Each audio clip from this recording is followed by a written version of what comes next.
Hiya, it's Xavier. Welcome to my bonsai retreat. And this episode, as you've probably guessed from the title, is all about Tony and Tony's bonsai. And I'll say it straight away, this is going to be a celebration a year after he died. God rest his soul. Hello everyone, especially to Xavier and any of the other friends I made during Tony's bonsai extravaganza. It's been 12 months now since Tony died, and I think now would be a good time to do a bit of a recap on some of his trees. So, here goes. So, without going too much or anything more, Tony, you're still in my mind. God rest your soul. And let's have a look at one of the best trees that you ever let me have, this triple trunk Zelkova. Now, right now, it's actually the 25th of July, and the reason why I've had to film this now is because for me, we're in the last week of July, midsummer. This is probably the last time when I'll do any pruning on deciduous. And what I'm trying to do there is give the tree enough time that it can set new shoots, send out new growth, and allow that new growth to harden off before we get into the cold of autumn. But we're not just going to be looking at that triple trunk Zelkova. We're also going to be having a look at this wonderful Japanese larch, which was part of a collaboration that Tony and I did over 2 episodes. You can see one on his channel, and there's probably a link up there to the other one, but definitely anything Tony related and stuff that he and I did will be in the description. So if you want to see more about the development of this larch, then definitely have a look in the description. We're also going to get in there and have a look and just see how wonderful this field maple looks. And I know when a few people saw how hard I pruned those roots, they were just a wee bit worried that I'd gone a bit Xavier far. And in fact, there are 3 or 4, there's the silver birches, there's the spruce, there's a number of trees that are linked to Tony and I, so we'll be seeing all of those. We may even get updates from a couple of other people who have Tony's trees. So, get yourself a coffee, enjoy the show.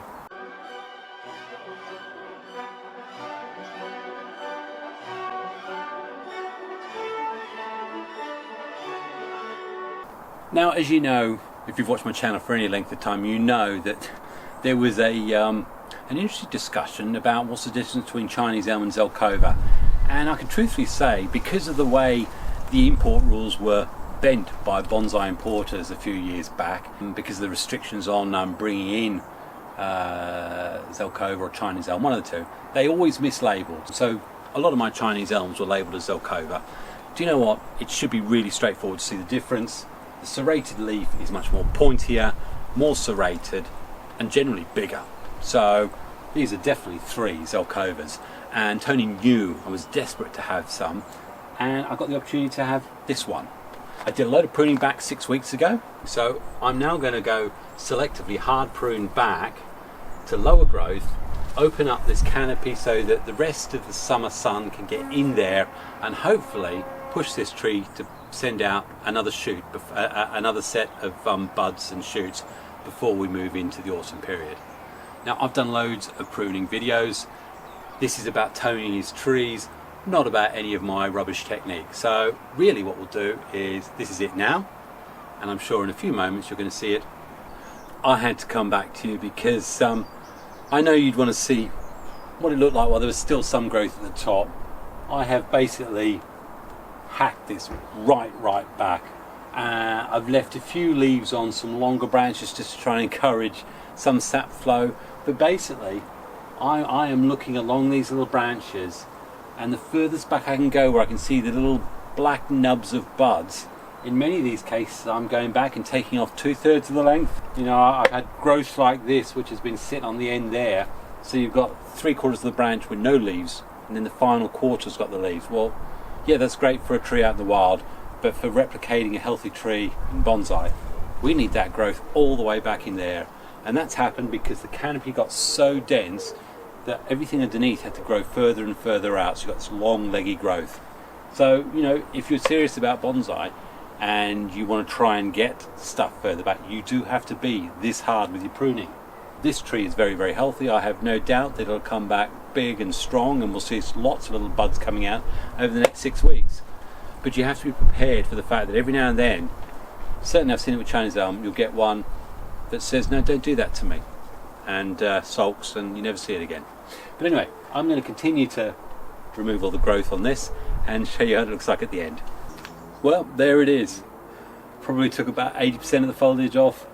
I've cut it back, gosh, at least 2 inches, and I've redefined and opened up lots of spaces so that I can continue to develop that basic I'm looking at the secondary structure right now to get the nice pads, because I do want to have the ability to delineate between the different pads and sections. And there's no doubt that when you're in the late spring it gets all bushy and woolly and can look quite good, and you know, when it's tight and finished and you've got that tertiary growth nice and tight, it can look really, really good. But if you don't give it a good hard pruning at least once every couple of years, then you end up undoing any good work that you've slowly developed. So anyway, love it. That's Tony's Zelkova. Probably won't touch that again until next year. So let's have a look at that field maple, because I know that got a lot of people talking. With this field maple, I am happy. This is very, very solid in the pond basket, which means it's put on absolutely ton loads of roots.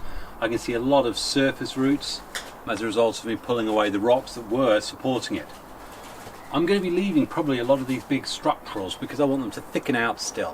What I do want to do is just clear up stuff that probably doesn't serve a purpose, and looking maybe that this one, which comes right from under this junction, isn't much good. So let's just clear away stuff at the bottom first, just so we can make sure all the growth is going where we want it. We can also get to have another look at this lovely great stump that's there. Absolutely glorious, really nice. Okay, we've got little leaves from under here and here. I might just remove a few leaves so I can just see what's going on here. We've actually got something growing from this junction here, but we've got 3 from there. So let's remove one of those. We've also got something growing up, so I don't want that. Looking at this, I actually would like this branch here to grow out, so I'm actually going to remove that top bit there. Do I need this branch coming from this junction?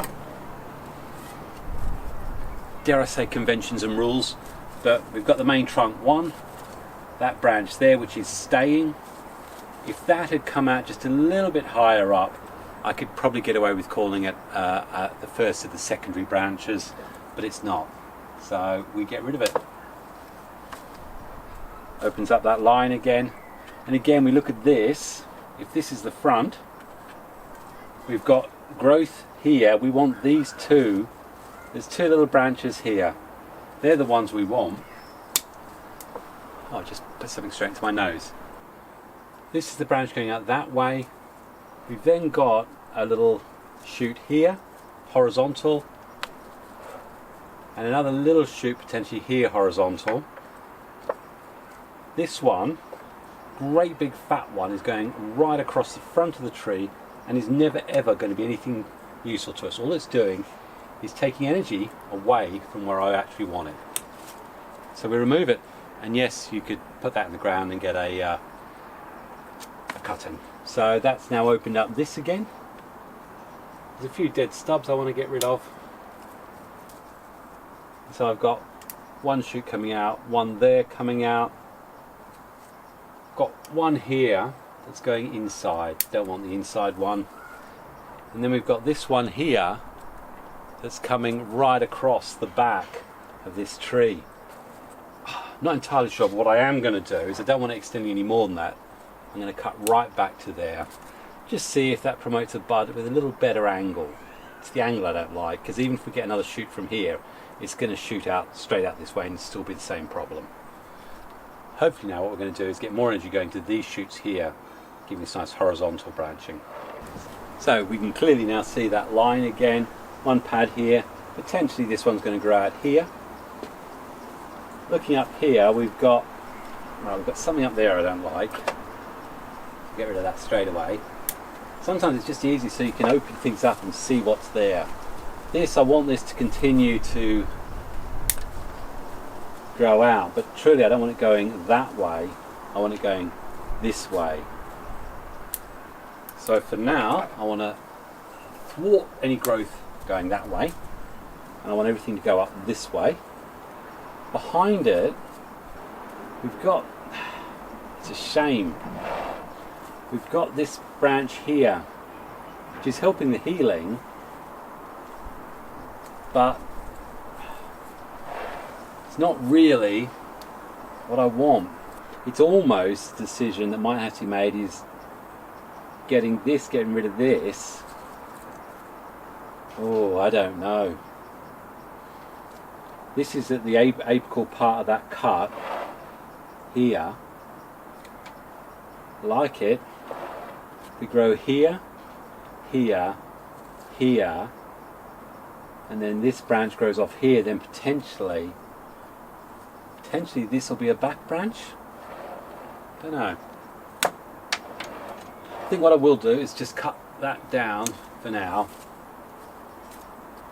It is causing healing there, but we're going to get swelling in here. Could do with something else coming more directly from the back. I do need to halt the progression of that one. Okay, there's clearly going to be an issue to solve with this one here. The other, you can see there, it's going to be parallel to this one. It's on the lower part of this cut. We'll have technically one at the top, one there. Oh, I really could do with something coming out more horizontal. I mean, the good thing is that every year they produce new buds from all sorts of different places. So I'm in no hurry. I have a feeling, in fact, write down in the comments now, should this basically go and get cut back so that we concentrate on this, this, and this one. I'm going to let this grow out because I want this to continue to thicken and help heal here. You let me know, but as far as I'm concerned, more food, that's fine for now. Let's have a quick look at the silver birches. They all got separated. How are they doing? Well, here they are in all their glory. All three of them, I think I had three, have continued to do well. In fact, there's one somewhere else, I'm not sure where it's gone.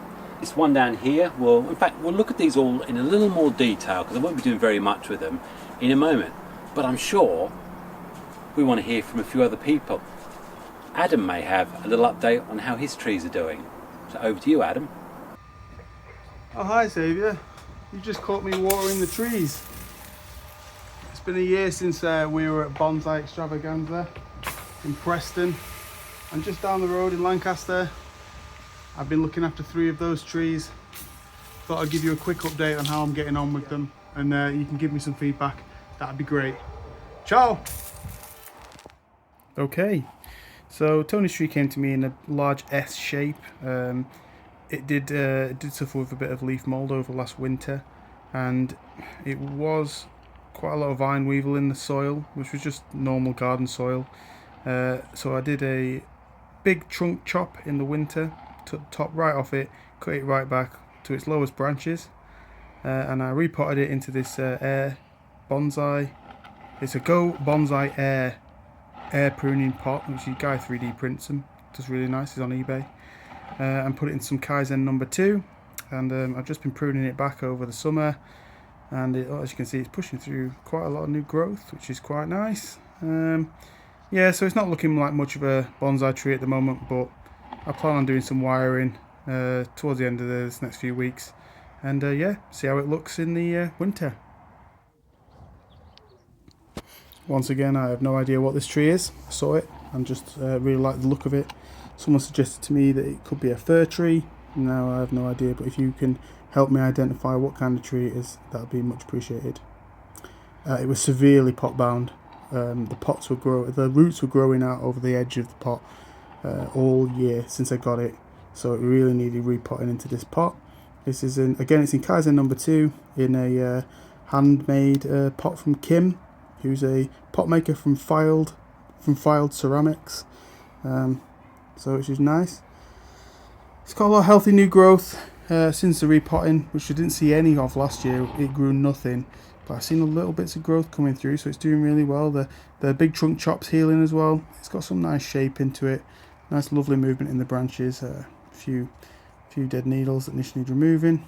And again, I'm not really sure what I'm going to do with this. I suspect I will try and do some wiring, try and get a little bit of movement. They are a little bit rigid, some of these branches. Some of the lower branches look quite nice, but the top ones, not so much really. Yeah, I'll give these a little bend, I think, get some wire and see if I can just see what kind of different movement I can get in these branches. But again, I'm looking for some other suggestions. If you can give me some, that'd be great. But yeah, and also help me identify what kind of tree this is. That'd be much appreciated. So yeah, also been very well fed, and hard to keep on top of those weeds. Finally, this is one of those small Japanese black pines that Tony had grown from seed, and he'd done all the root work and wired them up and given them us in pots. I did have it in a pond basket, but I thought it's going to grow better in my large raised bed that I had built this year. So it's one of the ones in there, and it's looking pretty healthy. A little bit of new growth on the top. We'll see how that goes. But thanks for doing these videos, Zav. I really appreciate it, and let me know what you think and what you'd do. But yeah, talk to you later. Bye bye. Well, thanks so much for that, Adam. I do appreciate you taking the time to do that update for us. I'm sure everyone out there will be more than happy to throw comments down to say what they would do with those trees from Tony. It's not often you see me having a brew on live camera, so to speak. Anyway, I know what, we're coming in around the 16-minute mark, and this is supposed to be a breakfast bite. It's all about Tony, and I thought, you know what, I've got some updates still from Tony's dad. In fact, shall we crack on over and have a look? Because I know a lot of you will remember that he planted loads of different material into the ground, and I know I've been really curious and interested to know exactly how that stuff's getting on. So, tell you what, without further ado, I'm going to hand you straight over to John, Tony's dad. Tony was given quite a large number of beech trees, and he decided to plant them all here, twist up the trunks of them so that they'd make interesting bonsais later on. He's also got something here where he got some Fuji cherry, which are these three or four at the front. He said they're a beautiful blossom in the spring, and how right he was. I've got one of them in a pot at the back door. It's beautiful in spring. But his beech trees, you can see they've just come on. They need some proper good pruning now. And you can see the trunks on some of them really are quite substantial. And they're all contorted. He also had some field maple here. The ones he liked were these. Give him a hawthorn tree in any day of the week and he will love it. Look at the trunk on that. And it's quite shallow rooted, but it's thrived. This is a project which Tony had some great ideas about. He wanted to plant these larch, which are Japanese larch, and they were the last ones to go in. And look how they've grown. He twisted up the trunk. The regulars to his site will remember what he did to the trunks of trees. He really did twist them about. I've since taken the wire off to make sure they survive, and they've done very well. But before he planted those, he planted these acers, and he picked loads of them. Some of them have come on really well indeed. Arakawa, Dishojo, Saigon, and one of my favourites is this. He pronounced it as a Shishigashira, and that's like a slow growing, compact growth. But I also like this phoenix. I mean, what's not to like about that in August? Beautiful. He did other trees as well, and as I walk along here you can see the ones he's planted. They've not all taken, but on the whole they've done pretty well, until eventually you get to these fusions.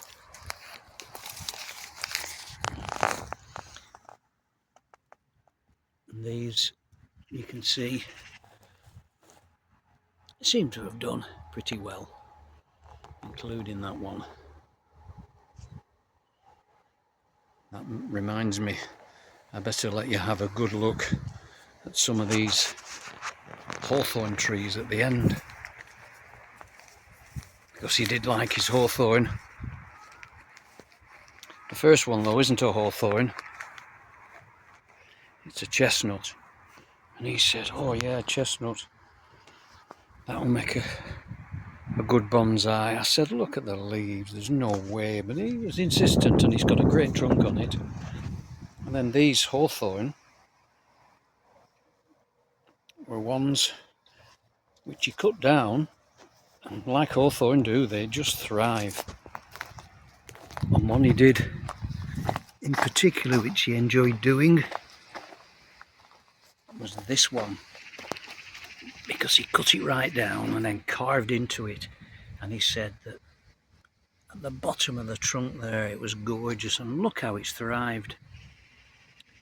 He had a little chainsaw off Jason Hanrahan, I think it was, yes it was, and he used that to carve it out. I won't lie, that made me just a little bit green with envy, and I know Alex has already been in contact with me, Alex Braunton, to see whether or not we can arrange a time to go on up to Tony's to Tony's dad's house, just to see if we can have a little look at those trees in person and perhaps do a bit of work on them. And fun enough, Adam also wants to join us there, and well, spoilers, John has already said that he'd be more than happy to do some bacon buddies if we want to get ourselves up there sometime in the perhaps the early autumn. So that's something that's likely to come. And again, if you want to make sure you don't miss out on that particular episode, then make sure you hit bell notifications, and please select all and disable that thing that stops the notification annoying you on your phone. Because I know we all do, because it does annoy us lots of times when you're getting dings all the time on your phone, especially when you're in church or in the middle of meetings. I think I'm going off topic again. Anyway, I intend to deal with the silver birches, the larch, the Scots pine. You remember that gangly Scots pine? There's also the spruce in a tin can, and also I've got some of Tony's seedlings as well. It's going to take you at least another 15-20 minutes to update you on all those and tell you what's going on with those. So I suggest that might be for part 2. How about we finish our breakfast off, because I know we all need to work, and meet up again. Well, I know it's going to be on Thursday in the afternoon, where we get to celebrate more of Tony's trees 1 year after his death. But before we do that, you may be wondering what this is. This is something that, well, it was a challenge that Tony and I did, and he was a bit wicked, he was, because he deliberately tried to send me stuff that was really difficult. I sent him a lovely larch, and you're going to see it in the next episode. But Tony, yeah, he liked to put a bit of a challenge out there, and he sent me 3 trees. I think he said in his video, and the video's up there, he says he sent them because he didn't know what to do with them, and he thought they were a bit difficult. Well, the first of them was this juniper, and I've taken all the wire off, and I think if you look at my video, you'll see it's the first time I've really done anything semi decent with a juniper. Well, although I'm not going to be dealing with this in this special edition, it is certainly going to feature when I finally force myself into my juniper week, which I know some of you don't like, me included. There was also another tree that he sent my way, which he challenged me to turn it into a literati, I think. And for those of you who don't remember, it's a species that fairly unique. I didn't know about it. It's I think called a Nothofagus, or Nothofagus. Is that a posh way of saying Nothofagus? Which is a false beech. I won't lie to you. This one seems to struggle. It puts on a bit of growth, and then all that growth dies off, which is what you're seeing here, and crisps off. And then I can already see lots of new buds are coming up. I have a feeling it probably doesn't like being in this this small pot. So I'm going to have 2 solutions. I'm either going to remove this entire top part here, yes or no's play in the comments, and then continue to grow it through this way, or it goes into a bigger pot perhaps, maybe rewire it and continue to work this as a sort of sloping literati. My own view, a cut somewhere here, get rid of all this top part and concentrate on this part of the growth here. You let me know in the comments what you'd do with Tony's Notophagus. That is it for this episode. Thank you ever so much for joining me and for helping me celebrate Tony's life and Tony's trees. As I say, it's been 1 year today, and I know that Tony and his family remain in most of our thoughts who knew him, and I know there's loads of people out there who are still enjoying his content, and I think that's what I'll say is I do understand that the family have actually uploaded probably some of the clips you've seen here and a few other clips onto his existing channel, Tony's Bonsai, which of course many of you'll know, but if you look in the description there'll be a link there, and also up there is a link to the video they loaded up recently. So for now, I'm going to say thanks very much for listening, wish you all the best, and look forward to continuing this sharing of Tony's trees in a couple more days. See you soon.